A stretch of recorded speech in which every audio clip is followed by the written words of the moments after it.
Hello student, today started chapter number 4 part 7 air.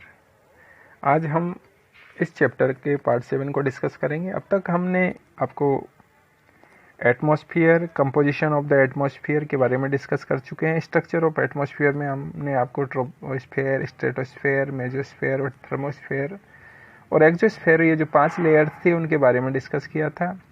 सबसे नीचे की लेयर बताई थी हमने ट्रोपोस्फेयर और सबसे ऊपर बताई थी एक्सोस्फेयर। ये 3 लेयर इसके बीच में होती है। इसको हमने पिछले वीडियो में डिस्कस कर चुके हैं। इसके अलावा वेदर और क्लाइमेट जो टॉपिक था उसमें हमने आपको टेम्परेचर बता दिया था। टेम्परेचर क्या होता है, टेम्परेचर को सेल्सियस और फ़ारेनहाइट में हम मेजर करते हैं। इसको हमने पिछले वीडियो में डिस्कस किया था। आज का जो वीडियो है वो बेसिकली एयर प्रेशर को लेकर है। आज हम एयर प्रेशर के बारे में डिस्कस करेंगे कि एयर प्रेशर किस प्रकार से वेदर एंड क्लाइमेट को इफेक्ट करता है, एयर प्रेशर का क्या प्रभाव होता है, एयर प्रेशर किस प्रकार से एटमॉस्फेयर को चेंज करने की क्षमता रखता है, कैपेसिटी रखता है, और वो क्लाइमेट और वेदर को किस प्रकार से चेंज कर सकता है एयर प्रेशर। आज हम इसी के बारे में डिस्कस करेंगे। तो इस एयर प्रेशर के जो भी इम्पोर्टेंट पॉइंट्स हैं, जो नोटेबल हैं, हमने उसको पीडीएफ में मेंशन किया है। वहीं से इसके इम्पोर्टेंट पॉइंट्स को हम डिस्कस करेंगे, जिसके आधार पर हम एयर प्रेशर को समझने की कोशिश करेंगे। तो एक बार हम देख लेते हैं पीडीएफ फाइल को। देखिए, एयर प्रेशर जिसको वायु दाब कहते हैं, यानी वायु का प्रेशर, कि वायु एयर किस प्रकार से सरफेस एरिया, जो अर्थ की सरफेस एरिया, उस पर दबाव डालती है, प्रेशर करती है, उसी को हम आज इस वीडियो में डिस्कस कर रहे हैं। सबसे पहला पॉइंट है, air pressure is defined as the pressure exerted by the weight of air on the earth surface. क्या कह रहा है, देखिए, पृथ्वी की सतह पर यानी सरफेस पर, जो हमारी अर्थ है उसकी जो सरफेस है, जैसे ये अर्थ है, एक सेकेंड, देखिए जैसे ये अर्थ है, इस पर एयर किस प्रकार से प्रेशर डालती है। ये है एयर, ये हमारी पृथ्वी की सरफेस, ठीक है। इस पर एयर किस प्रकार से प्रेशर डालती है, उसी को एयर प्रेशर कहते हैं। समझ गए। हवा की गति, यानी किस प्रकार से हवा तेज गति से हमारी पृथ्वी पर प्रेशर डालती है, उसी को लेकर हम इसमें डिस्कस कर रहे हैं। तो air pressure is defined as the pressure exerted by the weight of air on the earth surface. पृथ्वी की सतह पर वायु के भार द्वारा, यानी वायु के वजन के द्वारा लगाया गया जो दाब होता है, प्रेशर होता है, उसी को वायु दाब कहते हैं। यानी वायु के द्वारा कितना प्रेशर लगाया जाता है अर्थ सरफेस पर, उसी को हम एयर प्रेशर कहते हैं। The air pressure is highest at the sea level and decreases with height. जो वायु का दाब होता है सबसे ज्यादा समुद्र स्तर पर सबसे ज्यादा होता है, और जैसे जैसे हम ऊंचाइयों पे चले जाते हैं, हाइट्स पे चले जाते हैं, घटता चला जाता है। कहने का अर्थ है, समुद्र स्तर पर यानी जो सी लेवल है, यहाँ एयर प्रेशर सबसे ज़्यादा होता है। जैसे जैसे हम पहाड़ों पे चले जाते हैं, पहाड़ों की चोटियों पे चले जाते हैं, तो यहाँ एयर प्रेशर लो हो जाता है। इसलिए यहाँ सांस लेने में, ब्रीदिंग करने में समस्या आती है।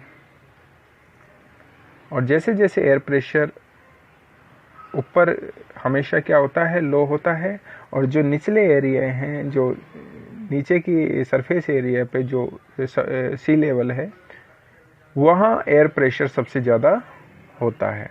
तो सबसे कम कहाँ होता है, हाइट्स पे, और सबसे हाई प्रेशर कहाँ होता है, लो एरियाज में, जो जिसको सी लेवल्स कहते हैं। देखिए, horizontally the distribution of air pressure is influenced by the temperature of air at A given place. देखिए, वायु दाब का जो हॉरिजॉन्टल डिस्ट्रीब्यूशन है कि किस प्रकार से डिस्ट्रीब्यूट किया गया है वायु दाब को किस किस एरिया के हिसाब से, तो किसी स्थान पर उपस्थित वायु के ताप द्वारा प्रभावित होता है। जैसे अगर टेम्परेचर ज़्यादा है तो एयर प्रेशर कम होगा, अगर टेम्परेचर कम है तो एयर प्रेशर ज़्यादा होगा। इस प्रकार से इसको डिफाइन किया गया है।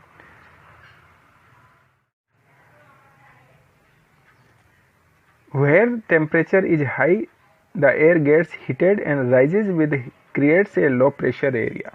देखिए, जहाँ टेम्परेचर हाई होगा, जहाँ अधिक तापमान वाला क्षेत्र होगा, वहाँ एयर क्या होगी, गेट्स हीटेड। जहाँ टेम्परेचर ज़्यादा होता है यानी गर्मी ज़्यादा पड़ती है तो वहाँ एयर क्या हो जाती है, गर्म हो जाती है। And rises with creates a low pressure area. जब गर्म हो जाती है तो वो क्या करती है, ऊपर की ओर उठती है। इससे क्या होता है, एक निम्न दाब का क्षेत्र बनता है, लो प्रेशर एरिया बनता है। तो याद रखना, जहाँ हाई टेम्परेचर होता है, हाई टेम्परेचर एरिया में हमेशा लो प्रेशर होता है। हाई टेम्परेचर जहाँ होता है उस एरिया में हमेशा प्रेशर कैसा होता है, लो। और जहाँ लो टेम्परेचर होता है वहाँ हाई प्रेशर बनता है। यानी इसका मतलब इन दोनों में इम्प्रोपोर्शनल संबंध है।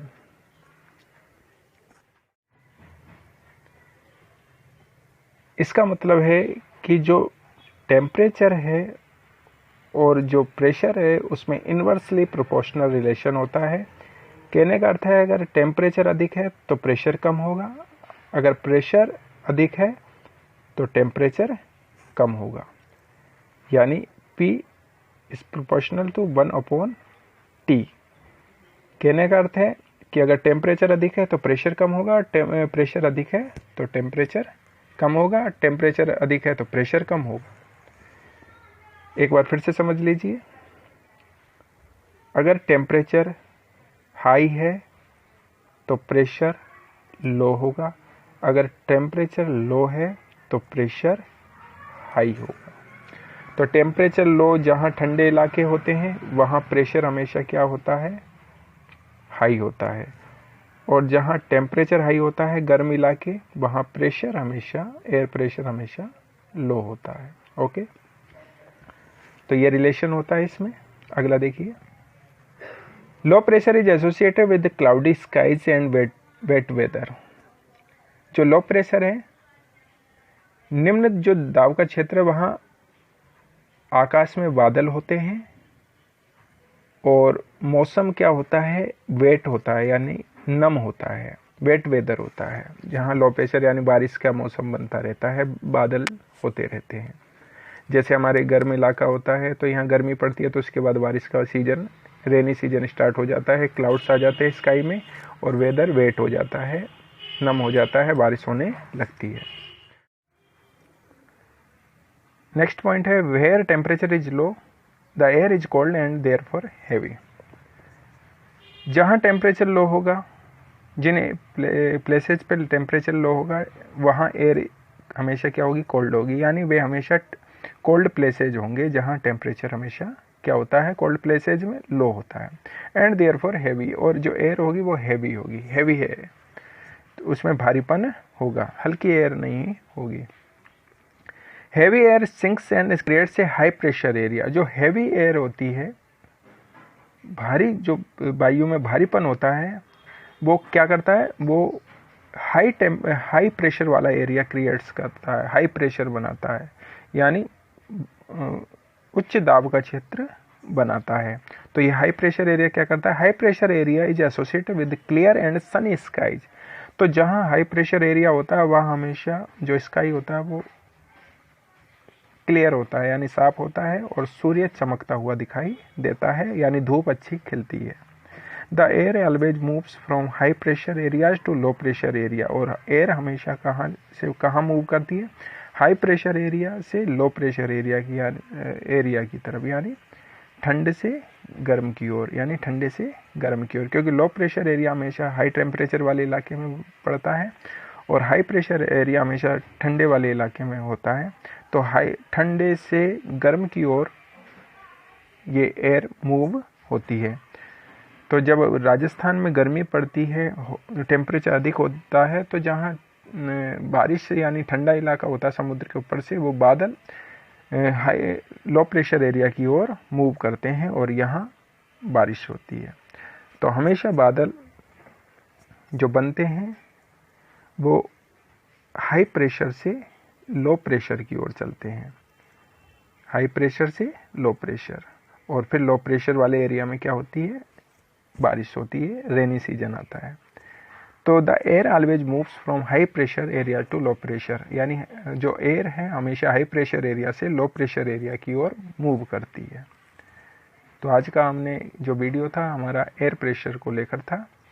आज हमने एयर प्रेशर को डिस्कस किया। नेक्स्ट में विंड को हम डिस्कस करेंगे, जो पवन है, हवा है, उसको हम डिस्कस करेंगे नेक्स्ट वीडियो में। Okay, thank you very much.